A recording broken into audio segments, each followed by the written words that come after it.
With that, we say good afternoon. I'm Brad Edwards. Beginning today, you can no longer get the J&J vaccine, at least for now.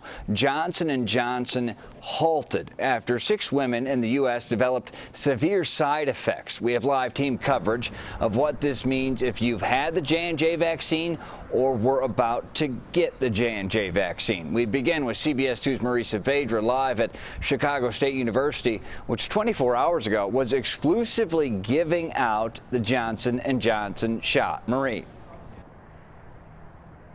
Brad, with news of this pause, things immediately stopped here at Chicago State, and we spent the day trying to get to the bottom of why. It all comes down to the type of clots that were found in these cases. By taking this time, it gives the government more time to research it, and it gives doctors and us more time to recognize it.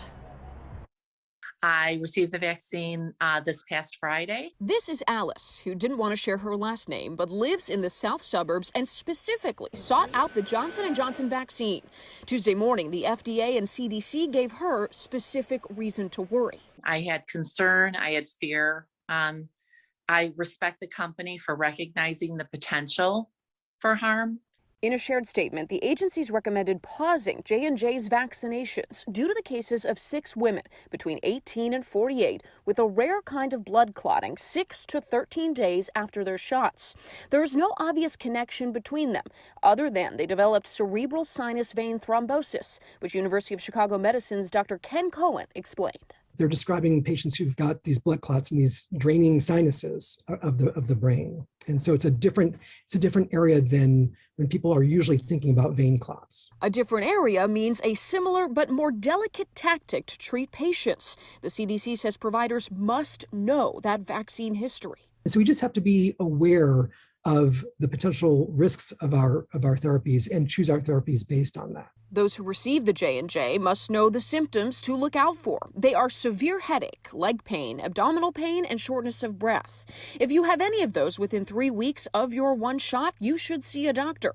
If it's been more than a month since your dose, the CDC says the risk is very low. I just think that it's added such a level of fear and maybe overreacting.